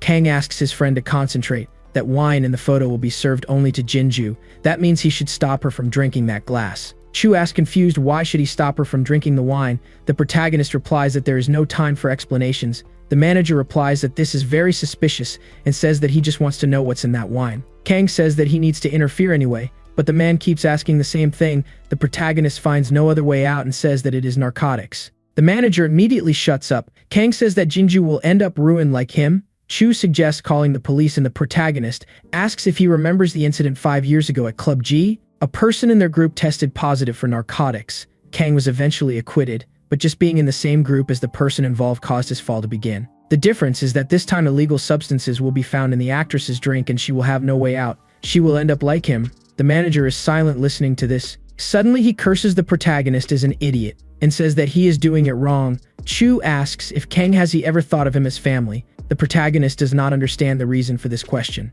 The manager says that Kang sank alone because he didn't trust him. He didn't ask for help and he locked himself up alone during those 5 years. That's why he calls him an idiot. During the accusations, the protagonist actually tried to run away. The manager searched several times and tried to break into the rooms he thought Kang was in to try to help him, but it was no use and Kang isolated himself. Then Chu says that he is nothing more than an egocentric. The protagonist starts crying, remembering everything that happened, and apologizes to his friend. The manager says he is tired and goes to call the police. After that, he hangs up the call with the protagonist. The man starts to use his cell phone to contact the authorities when suddenly an employee passes by him pushing a table. Chu looks and notices the wine that the protagonist talked about. The manager hesitates for a moment. Meanwhile, Kang continues with his head resting on the steering wheel of the car. The driver honks at him to get out of the way as he is blocking the way. The protagonist quickly starts driving and tells himself that it is not time to stop. At that moment, the CEO runs through passersby and arrives at the party venue. Inside, the actress Jinju is applauded by the guests. She looks delighted at the size of the cake in front of her. Meanwhile, the manager tries to sneak past people. The actress is served with the altered wine. Chu was too far away to snatch that glass from her hand. Outside, the CEO calls someone and asks them to start investigations immediately. He gets desperate because he feels he has wasted too much time, so the man runs pushing passersby to clear the way. Deep down, the CEO is trusting the words of the protagonist that this is the perfect opportunity to expose the force that is trying to bring down the Bigsy and Jinju company. Kang also said that if they reported it, there would be a great risk of Bigsy being connected to the narcotics investigation team of the public prosecutor's office. At first, the CEO wanted to report the police, but Kang convinced him that this attitude would only give time for the person behind the plan to escape, so the goal would be to capture that person. The CEO agreed. The protagonist was sure he was going to get evidence to destroy the mentor. Chan realized the motivation in the boy, so he trusted him. At that moment inside the event, a man dressed in a suit asks for everyone's attention to the main star of the night, the actress Jinju, who is completing 11 years in this industry. The guests clap their hands. The actress's friend congratulates, while the leader Sungbin hopes that the plan will work. Outside, the men hired by the Bigsy company meet the CEO. He asks how things are going, and the head of security says that the plan is going well. The security team is recording every detail so as not to miss. No evidence. The event inside is being filmed from the beginning. The CEO says this is good and enters the residence. The actress takes the wine in her hand and speaks into the microphone with the guests. She makes some jokes saying that she is almost retiring and even comments that the CEO does not joke when he is talking about partying.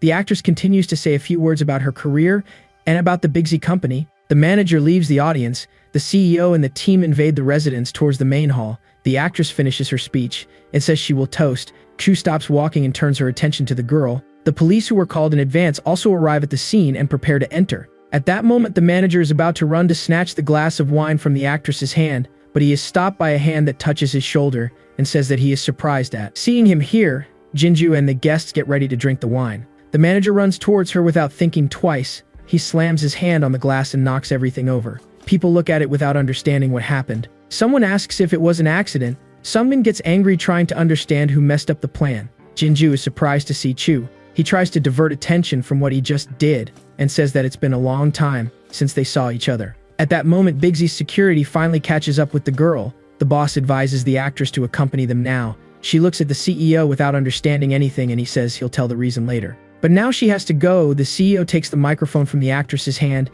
and says that he will explain the confusion to the other guests. The actress is taken away by the company's security guards Bigsy. Meanwhile, the manager looks for the person responsible for the wine. Sungmin realizes that he is being watched and starts to run away. Chu runs after him and yells for the man to stop. Sungmin breaks into the kitchen and spills the pot of soup on the floor to prevent Chu from reaching him. The manager slipped on the food and fell to the floor. The bandit takes advantage of the moment to escape. Chu continues to follow the man, and this time he is hit by boxes. Sungmin is sure he escaped, but outside the residence the protagonist was already expecting his escape and managed to stop the man. Kang throws Sungmin over his shoulder and knocks him to the ground.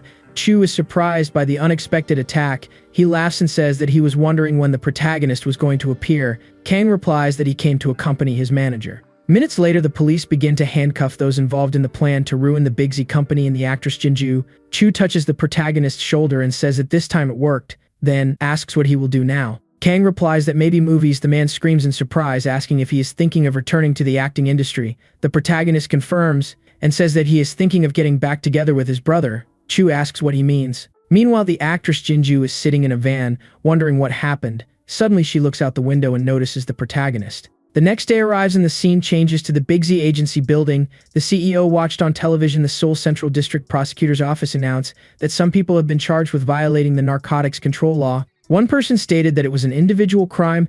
Chan gets angry hearing this. It seems that it will take some time to prove the involvement of Fenth. At that moment, someone knocks on the door and the man turns off the television. The actress enters the office and shows the headlines that came out about the incident at the event. She asks when he will tell what happened. The man realizes that there is no way to lie. He then tells her that yesterday at the party someone put illegal substances in his glass of wine. The girl is shocked. Chan tells her that the mastermind is Fenth. The actress thinks about what she just heard. The CEO reassures her, saying that they were able to prove that she was not involved, but Fenth planned to cause great damage to her image. Now Big Z will repay what they did. The CEO says that he gave the materials obtained to the police so that the truth could be revealed. The actress breaks the silence and says that her face is stamped on the headline of this newspaper. It is scary to think that the title could be different, where she would be incriminated. Jinju imagines what those crazy reporters would be like, wanting to accuse her of something she didn't do. The CEO feels guilty because he was the one who planned the celebration party. If this event didn't exist, maybe it wouldn't have given access to infiltrators. Jinju replies that she shouldn't apologize. After all, she already knew that the company wouldn't let her go so easily, but now she wants to know who was the person who saved her. The CEO hesitates for a moment. The actress starts crying and says that she is sure it was the protagonist. The scene changes to the production company movie truck. The protagonist tells the director that it is a pleasure to meet him. President Rong and director Choi are open-mouthed by the newcomers. In front of them is the protagonist, who introduces himself as an investor of actor Jung. As we can see, the actor is not very happy to have been dragged into this film. Kang tells director Choi that he was really in awe of the film's setting. The man doesn't even know how to thank him. The protagonist says that he called him here for a pre-meeting. Rong asks if he forgot that the investment failed. The protagonist touches Jung's shoulder and asks if this is enough to recoup his investment. Rong yells that it's more than enough. Kang then asks if the director is okay with that. Choi replies that the production cost is not small, and he doesn't understand why anyone would invest in him without guarantee. In addition, hiring an actor like Jung is a much higher level than he imagined. The protagonist says that everything is fine, and that the director doesn't have to worry because he will take responsibility. Ryung is surprised to hear Kang say that he will be the producer and investor of the project. He says that he understands the former actor taking responsibility for the production of the film Chuksol, but the production cost is too high. The protagonist remembers that the voice said that the production cost of the film would be 8.5 billion won. This also guarantees 9 million audience. At that moment, Kang replies that he will start investing 1 billion. Ryung's eyes widened in surprise and asked him not to make jokes. Usually large banks or medium-sized companies invest from 500 million to 1 billion won, but he's never seen a single individual invest 1 billion won. Jung says that it's no joke because he saw with his own eyes this guy's bank account. The protagonist increased his fortune thanks to the shares he bought. He starts to run out of patience when he realizes that Rong doesn't believe him. The man apologizes for doubting and justifies it by saying that he hasn't been thinking well lately. The protagonist agrees and asks when they will start. Rong says that it is necessary to hire the lead actress and the basic cast first.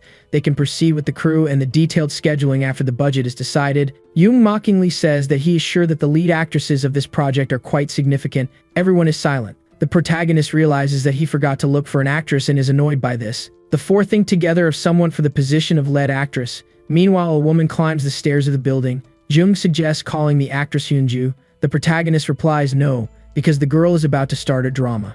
Jung thinks of Kim Ju-won, but Ryan doesn't think she's good for the movie and suggests actress Choi Sora, as he thinks she would be more suitable and her performance is up to par. The problem would only be the payment. The protagonist replies that the lead actress is the problem. Jung suggests having a separate meeting to choose the cast. At that moment, someone invades the room and says he is going to play this role. Everyone seems scared of the newcomer. Jinju takes off his glasses and greets the protagonist. The director and President Ryan can't close their mouths because they are so impressed. Jung angrily asks what she's doing here. The actress says she was interested in the movie Chucksul. The protagonist says that she will not work with him, leaving the president and the director without understanding anything. The truth is that Kang would be willing to let her participate if it was not a guaranteed success, but he's already expecting 9 million viewers. Anyway, the protagonist dismisses the actress. He says that the main female role does not have much screen time, and using an important star spends a lot of money. She says they can talk about the value. Kang replies that having someone like Jinju in the cast is to make sure that investors will interfere to increase her screen time.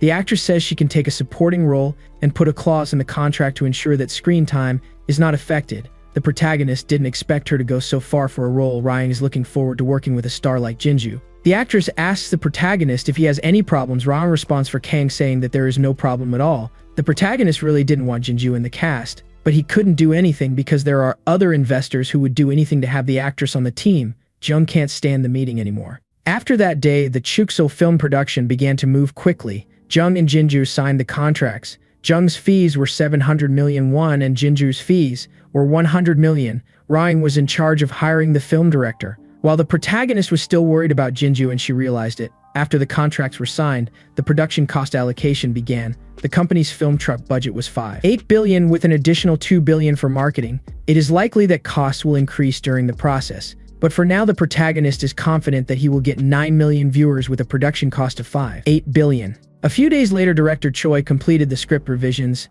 The film had Choi's script, the production of the film truck company, and the protagonist's investment. At first, Jung did not want to attend the meetings, but later he got involved in the production process and took the position of cast leader. Jung did not want any film he participated in to be affected in terms of qualities, so as the main actor decided not to act sloppy. The protagonist was happy with the actor's effort. While everyone was focused on work, Kang received a new call from Voice Fishing, informing him that a new MMORPG would be a big hit abroad soon. The protagonist took the opportunity to buy some shares of the game company. He invested 3 billion. A few days later, the protagonist made a small change. The manager helped him take the boxes to the new office. Kang got a room near his rental room in the semi-basement. The name of the office is Voice Entertainment. After carrying several boxes, they take a break to eat. Kang says that all his beginnings had the help of Chu when he started acting, and now that he is starting this new business. The manager doesn't want to cry and tells the protagonist to stop talking this nonsense. Kang is about to respond when he is interrupted by a call.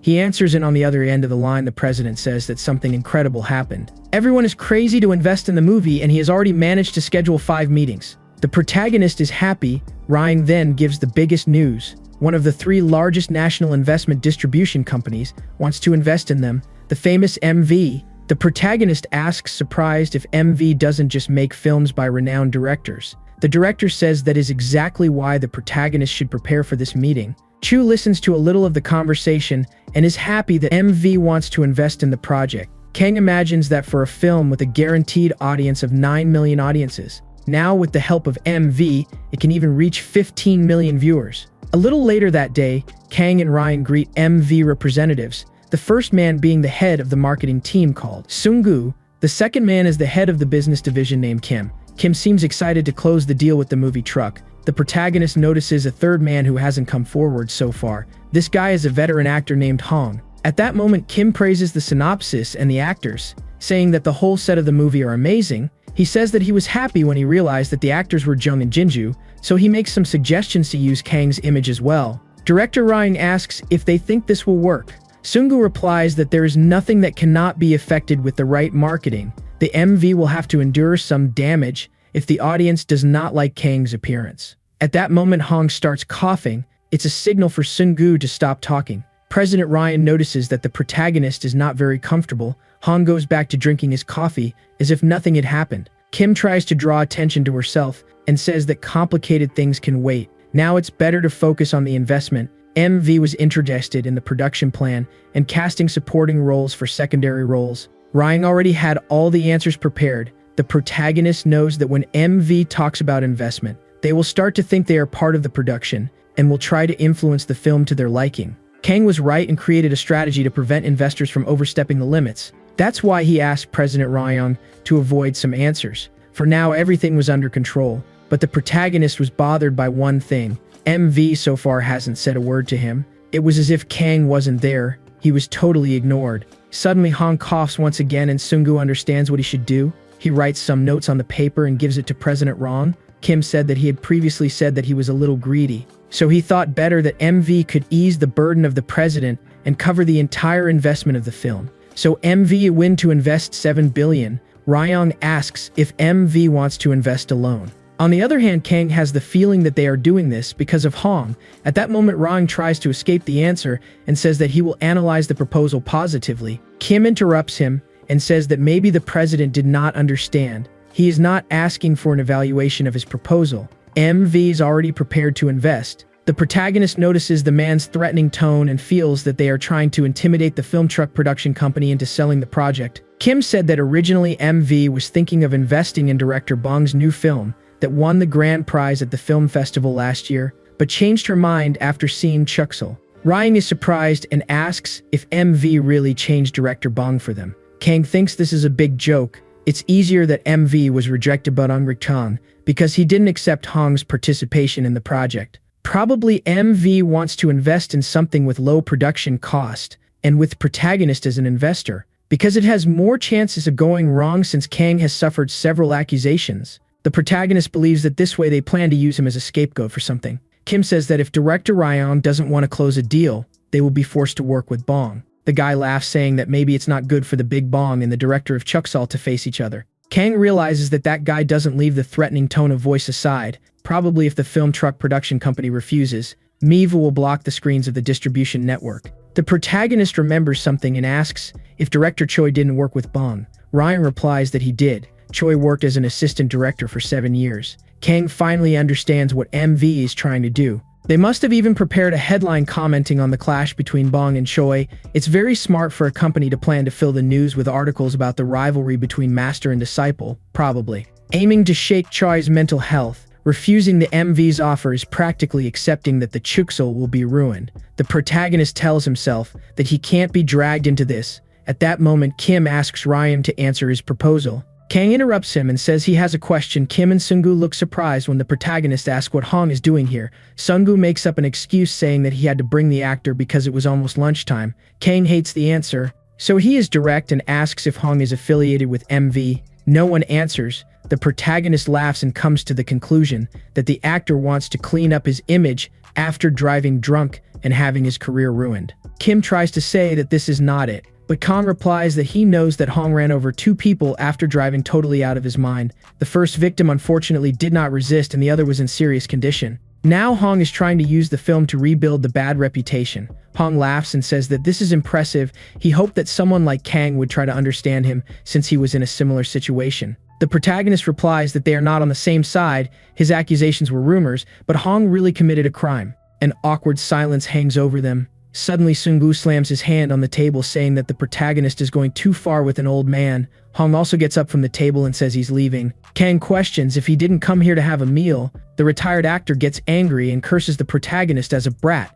Kim says he's sure Kang doesn't want to fight and makes the proposal to work together again. The protagonist thinks it's funny. Kim hands over the contract and asks Ryan to think it through. It would be sad for both sides if it didn't work out. After saying that the MV representatives leave, Ryan finally breathes a sigh of relief and asks if Kang wasn't too harsh. The protagonist replies that he just returned the threat, but it's better to talk about it another time because this mess made me hungry. The director is silent. Later that day, the scene changes to the production company movie truck. Ryan asks Kang to think about it. 7 billion won in investment and partnership with such a big company. It's not every day that something like this happens. Plus, he thinks that the fact that MV wants to put actor Hong in the project is a common practice that companies do. Ryan wants to know what's wrong with cleaning up Hong's image. The protagonist replies that he needs to know the reason why the company is trying to help Hong in the first place. The president asks if he doesn't know that the deputy head of MV is the brother of the retired actor. This means that refusing Hong's participation is accepting to be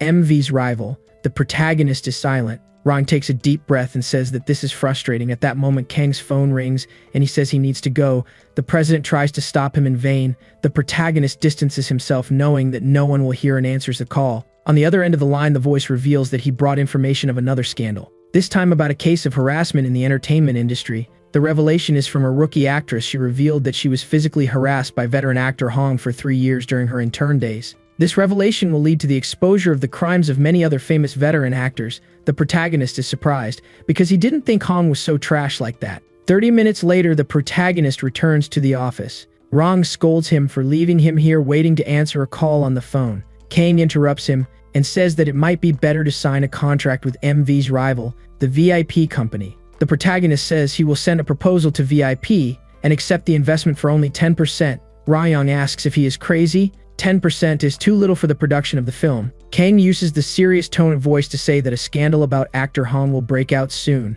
so it is more comfortable to stop receiving 7 billion won from the MV company than to relate to them. Ryong asks what the scandal and the protagonist are. Responds that Hong hides something more serious than just the drunk driving incident. He will be accused of pestering his intern. Ryong is shocked by the revelation. The protagonist adds that it lasted for 3 years. Soon everyone will be communicated, and if Hong is involved during the filming of Chuksal, they will be ruined again. Ryong agrees that he can't work with someone like that and asks how the protagonist knows about this revelation. Kang replies that he worked 13 years in the industry and has his contacts. After that call, the protagonist understood that other famous veteran actors had also committed similar crimes, so he decides not to hire any veteran for the role. Ryong agrees that it will be problematic to have Hong on the team, but he didn't want to give up MV because the company was willing to invest 7 billion. The man says that he believes the protagonist can make a good casting of actors, but at the moment they need money. It takes at least 3 billion won to start the film. Kang understands the director's concern, because 3 billion is a heavy burden, even for him. That's why he invested in the release of the new MMORPG game called 13 Heroes from developer Endgames. Currently, the share price of Endgames has quadrupled. The protagonist's current net worth is 3.8 billion won. He takes a deep breath and says that he is the main investor in Chuksal, so the president should not worry. Rong shouts in surprise, asking if he will take 3 billion out of his own pocket. Kang replies that yes, they will release Chuksal without the help of those useless ones from the MV. The director is now more excited and asks if the boy wants to use all the unknown actors for the supporting roles. The protagonist asks if there are too many middle-aged characters in the script. Ryan replies yes. Kang asks if he really wants any veteran actor to play the role. If this happens, both director Choi and his production company will be ruined. The actors will be harmed and Ryan will go bankrupt. The man asks the protagonist to stop saying this, but Kang reaffirms that the industry will be very affected when the scandal spreads. They need to find a way not to fall like dominoes like other movies. Ryan understands where the boy wants to go. The protagonist confirms that the film will star rookie actors, with only Jung and Jinju as well-known actors. A few hours after the meeting with President Ryan ends, the protagonist has scheduled to visit someone important. On the way, his phone rings, and he answers the unknown number. On the other end of the line is actor Hong. Being massaged by female hands, Hong introduces himself and says he is bad news. Kang asks what he wants. The retired actor replies that he found out that the film truck production company turned down MV's offer. He asks how a small company like the movie truck rejects 7 billion won. Kang gets out of the car and says on the phone that it is better for the actor to hire a tutor. Hong is annoyed by these words and calls him arrogant. He tries to threaten the protagonist by saying that he has controlled the direction of the film academy for quite a while, and his disciples occupy key positions in the entire film industry. This means that Kang will not get away with it. Hong even says that he must prepare himself because he will be crushed soon. The protagonist assumes that the actor is planning to use director Bong's film to harm him. Then he says he's anxious. After that, Kang hangs up the call and walks towards a building, then knocks on the door and says it's been a while since he last visited his friend. Director Bong waits for the guest to come in. Kang thanks him for taking some time despite his busy schedule. Bong says he's happy to see him well after so many years and asks what the urgency is. The protagonist goes straight to the point and says that he heard rumors that he was discussing a film with MV. Bong asks if it was Kim who said that he refused the partnership as soon as it came up. The protagonist replies that he knows. The point is that MV will offer better conditions to close the contract. That's why he came here in advance to tell about a bad rumor involving actor Hong. Bong interrupts him and asks if it was Kang who discovered director Choi. The protagonist finds this question strange and replies yes. Bong asks what he saw in Choi to support him. Kang replies that the director's script was well crafted enough to make him want to film immediately. The atmosphere of the film set is also good and cozy, so he thought it would be good to transmit this energy to a bigger stage. Bong thanks him and the protagonist is confused. The director says he is happy that Choi's talent is being recognized. He also has an important principle, and that's why he doesn't think about partnering with the MV. On his set, it is important that everyone feels proud and is fully engaged, so he will not accept anything from MV. In addition, he does not want any conflict with Choi. The protagonist thanks him and prepares to leave. Bong asks him to wait a while, and soon asks if Kang is thinking of returning to acting. The protagonist replies with a smile on his face that he does not intend to. A few days pass and Kang is walking through the streets of Daehan City. He talks on the phone with President Ryan and asks him not to tell him about the MV suggestion for the main actors.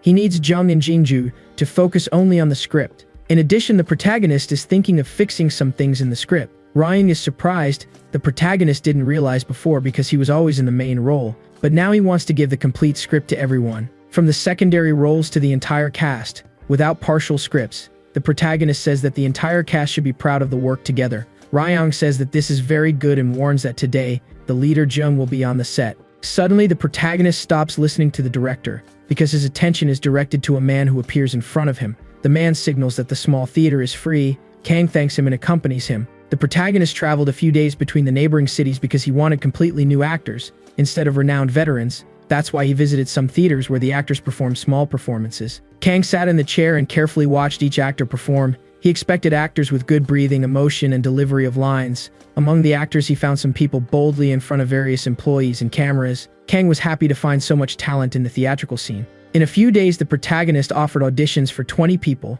The head of the theater thanked him for the choice, but Kang said that all this was thanks to Jung's good eyes. At that moment, the journalist on television begins to talk about the MMORPG game called 13 Heroes. It seems that NGames is involved in a controversy about preferential enrichment in a large-scale event. Now, a game exclusion movement has gained strength among foreign users. This has caused the NGames share price to plummet. The head of the theater notices the protagonist's interest and asks if he likes games. Kang replies that he has invested his entire fortune in it. The man screams in surprise, asking what he did. The protagonist trusted the voice phishing information, and thanks to the last call, sold everything yesterday. The head of the theater breathes relief to hear that he sold everything yesterday. Kang's current net worth is 4.3 billion. A few minutes later, the protagonist receives another call from the voice phishing. He wanted it to be about investments. Kang chooses the time 5 in the morning. The voice says that it is a great choice and says that at 5 in the morning the corpse of the rookie actress Hyung was found. She denounced the harassment she suffered from Hong and received thousands of malicious comments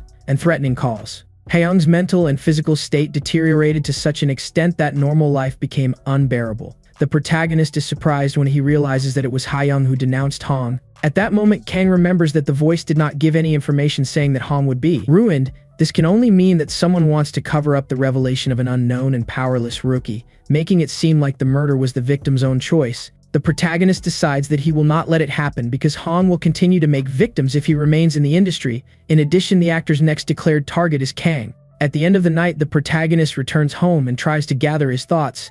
He writes in the notebook all the information he received about the actor Hong. His head hurts just thinking about the huge problem ahead. All plans will be in vain if he can't protect Hyung, but he doesn't even know what the moment of revelation is. Kang does some research on the rookie actress and notices a familiar thing. She is also part of the FEMF agency. The next day, Jinju arrives undercover at the voice office and ends up scaring the manager. Chu complains about the girl arriving like that. Jinju defends herself by saying that she was working out before coming. She sits on the couch next to Chu and asks what happened to Hyung. The protagonist imagined that he could make Hyung uncomfortable if he tried to get close to her. After all, the girl was harassed by a man, so he decided to tell Jinju the situation because she is a woman and was also part of the FEMF.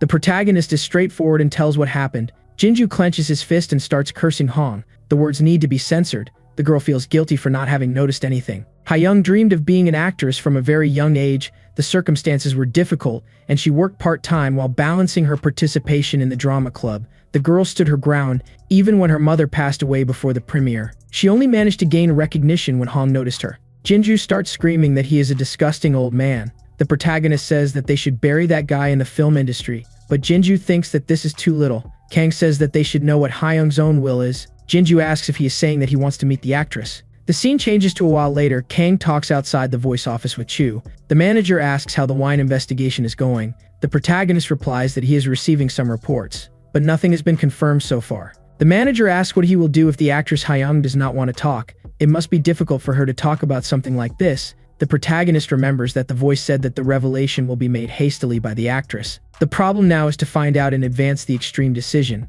At that moment, Jinju sends a text message saying that the conversation is over. The protagonist enters the apartment and finds Jinju trying to console Hayoung. The girl widens her eyes when she sees the newcomer. Kang says it's a pleasure to meet her. Hayoung trembles as she holds the cup of coffee. The protagonist didn't imagine she was so bad. Hayoung looked infinitely bright and healthy in her profile. At that moment, Kang puts the voice office card on the table and tries to talk to her, but Hayoung has a flashback to when Hong did the same. The protagonist notices the fear in the girl's eyes and apologizes. He just wanted to help discreetly. Hayoung replies that they all say the same thing. They always say they want to help. The girl accuses the protagonist of being just like them because he was also involved in several scandals. The scene changes to a few hours ago when Kang and Jinju talked in the voice office before seeing Hayoung. Jinju says that the rookie actress can't trust anyone. She learned that Hayoung talked to FNF's superiors, and her contract was terminated 1 month ago. The protagonist is surprised the agency is still on the girl's profile.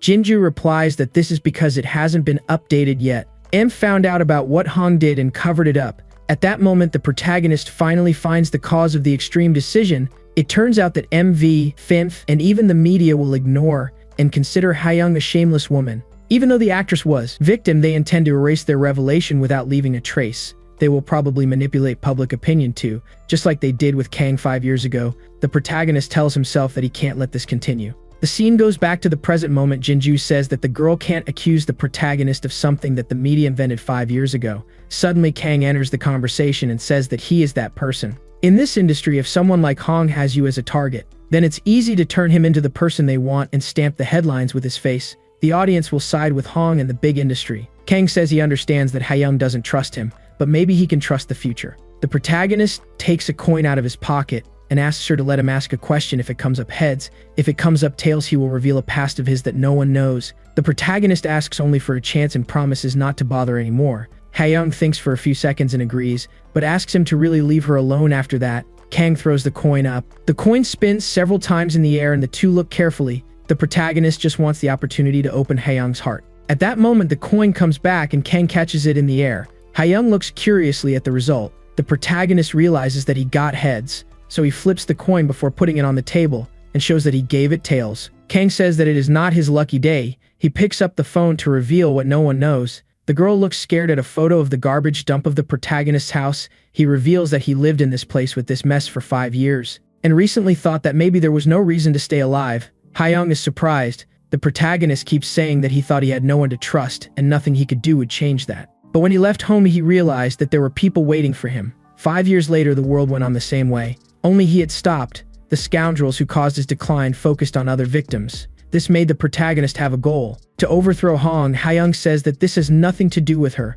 The protagonist explains that the same thing can happen to her. Hong will use all his connections, including the media and theft, to wipe out anyone who blocks his path. This means that Hayoung will be isolated just like him. Kang adds that he came to help her because he doesn't want her life to be ruined. He also wants to destroy these scoundrels before other people are harmed. A silence hangs over them. Hayoung asks what was the question he was going to ask if this guy. Kang gives a satisfied smile when he realizes that he got what he wanted. According to the voice, the bad relationship started 3 years ago when Hayoung enrolled in the film academy. Hong used the acting classes as an excuse. He started touching her and demanded private meetings. Hayoung left the gym, and even so, that old man was persistent, sending several text messages. Since then, the girl began to be threatened. Hayoung reported some of these situations and started crying. Jinju consoled her, saying that she was not to blame. The protagonist remembers that the voice said that Hong was not alone. Probably other unknown newbies are constantly trampled without being able to make any sound for fear of these veterans. The protagonist then says that he is ready to take down Hong and asks if Hayoung wants to go back to acting. The girl freezes in place when she hears this. She remembers that the protagonist said that Hong will use everything in his power to make things worse. Then Hayoung fears that Kang will also be ruined for helping her. At that moment, the girl says that she needs to go and leaves the protagonist's office. Jinju tries to stop her. The manager enters the office after seeing the girls running and asks if all this was caused by that demon Hong. Chu notices that the protagonist looks angry and suggests going to a restaurant to eat something. Suddenly, Kang asks what he just said, and the manager replies, "Who said restaurant?" The protagonist asks what he said before that. Chu remembers that he called Hong a demon. Kang slams his hand on the table and says that's it. He runs out of the office saying that he will meet the manager later. The protagonist realized that Hayoung was right. There is no way to change the future alone. The opponent is Hong and his entire gang. To catch a demon, you have to team up with another demon. At that moment, the protagonist accelerates the car towards the home of the demon that destroyed his life, for Porter Park. The scene changes to later that night. Kang arrives at a bar where the reporter is already waiting for him, finding that man is bringing his trauma back. At that moment, Park looks at him and mockingly asks if he is the national star of South Korea. The protagonist sees that he has not changed anything. The reporter says that he was impressed to find him after 5 years with information about Han. Kang replies that he sought him out because he is #1 in ruining people's lives. After all, that's what Park did to him. The reporter really dedicated himself to destroying Kang's image. The situation exploded due to national and international news talking about the false accusations simultaneously, but it was Park who sold the false news. That's why he's known as the journalist who sells his soul for money. That article that Hyung commented on was also Park's work. In this industry, he's called the Devil's Reporter. Park replies that this is nonsense because he wasn't the only one who wrote about it. Kang replies that everyone was inspired by his article. Park contradicts himself several times, trying to say that he was not to blame.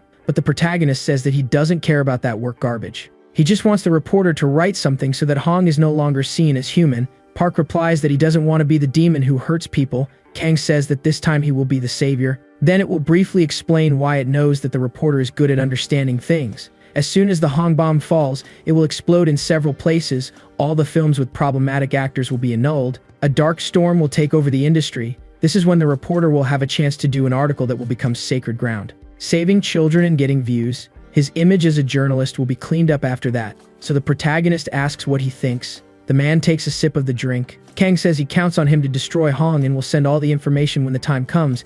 After saying that, the protagonist leaves. Park smiles when she realizes that that child has returned after 5 years, determined to destroy the industry. The next day arrives. Bigsy's CEO receives Jinju in his office. The girl goes over the protagonist's plan and waits for Bigsy to help spread the information. CEO Chan asks for a minute and asks what his agency is. Jinju replies that it is Bigsy. The CEO then questions why she looks like the protagonist's spokesperson. The actress replies that she is trying to harm Femf too. After all, that agency trash covered up Hong's crime and expelled Hyung. If Hong is hit, Femf will be too. She also wants to repay the wine case. The CEO asks if this is Kang's idea. Jinju is silent. He says he doesn't believe that boy managed to seduce the Bigsy star. The actress shouts that she was not seduced. Chan says that Kang is not entirely wrong. This is the means of paying the wine debt. He is about to speak his decision when the actress gets up. She says that she knows that the CEO will make the right decision, so she will meet him later. Chan shouts, asking if she will abandon the agency again. He says that it is easier for her to take the clothes and go live there. Jinju leaves the poor man talking to himself. The scene changes to a house in the suburbs. Hyung's sister checks if she's okay and says she's going to work part-time. Hyung doesn't answer.